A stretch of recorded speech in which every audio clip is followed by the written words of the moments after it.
наверное, молчать нельзя. Больше молчать нельзя.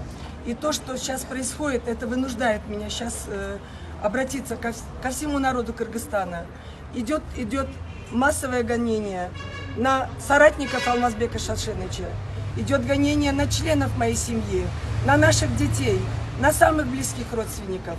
Уже зверски был избит старший сын Алмазбека Шаршеныча, Сейитбек Атамбаев. Сейчас его таскают каждый день в СНБ на допросы. Каждый день. Он в гипсе и на костылях. Поймите его состояние. 2 уголовных дела уже открыты на близкого племянника нашей семьи, Алмазбека Шаршеныча.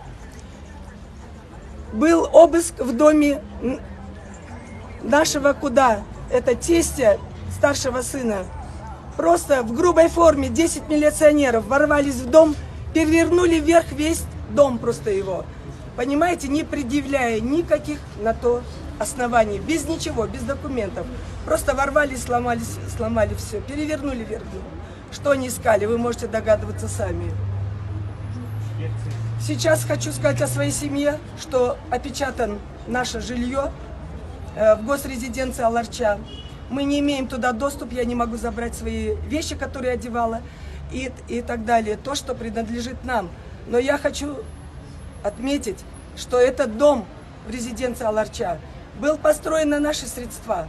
Он был оснащен полностью на наши госсредства, на наши средства личные, минуя государственные. И несмотря на это, они сейчас вот это делают. Я хочу сказать также, что арестован на счет, который существовал с 2002 года, еще с Акаевского времени. Сейчас там мизер остался. Мы все это время жили на это. И сейчас я намеревалась жить на это. Но он арестован.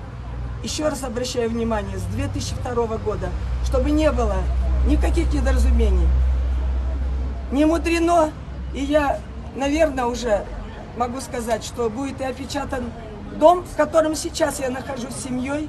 Это дом в Койташе, и, возможно, и он будет опечатан.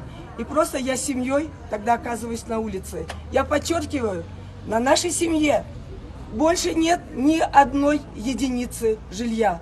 Была единственная квартира сына Кадырбека, которую мы продали этой весной.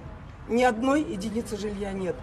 Я хочу обратиться вот с помощью вас, журналистов, к главе государства, главе нашей страны.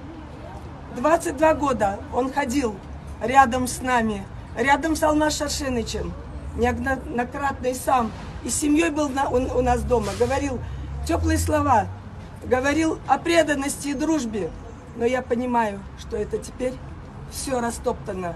Все наше человеческое отношение к нему, все его заверения в дружбе, вся его речь на инаугурации о преданности, о дружбе и о продолжении дел хороших, что начато было Алмазбек Шаршенычем. Вы поймите, это все уже, видимо, остается в прошлом.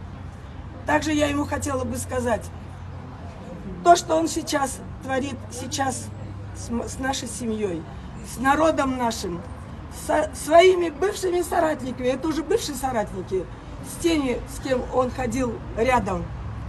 Пусть он задумается, как он вообще будет выглядеть в глазах своего народа, в глазах современников нынешних и, самое главное, в глазах будущего поколения Кыргызстана.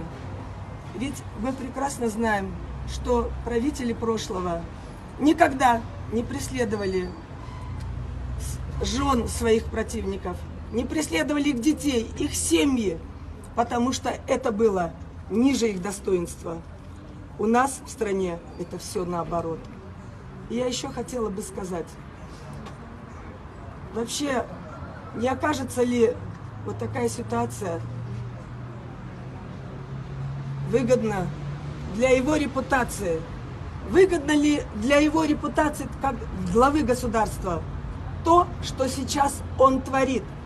Выгодна ли она сейчас вот для народа Кыргызстана и для всего мирового сообщества? И самое главное, в исторической перспективе. Каким правителем он собирается остаться для будущих поколений? Это все решать ему самому. Сейчас только я узнала, что в деле Арабаева уже на меня открываются уголовные дела сегодняшнего дня.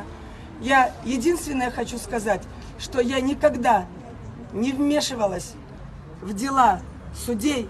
Я знала, что политика – это грязное дело, и никогда старалась не вмешиваться в это. И поэтому то, что сейчас творится, то, что сейчас открываются уголовные дела, я даже не знаю, где какой суд находится, и я не знаю ни одного судью. Поэтому желаемое властями просто выдается за действительное. Ama saya cuma kaca nakak juga kaca juga sudah. Sampai lah. Бердюмадан. Berjuang bersama. Благодарю за внимание. Все, спасибо.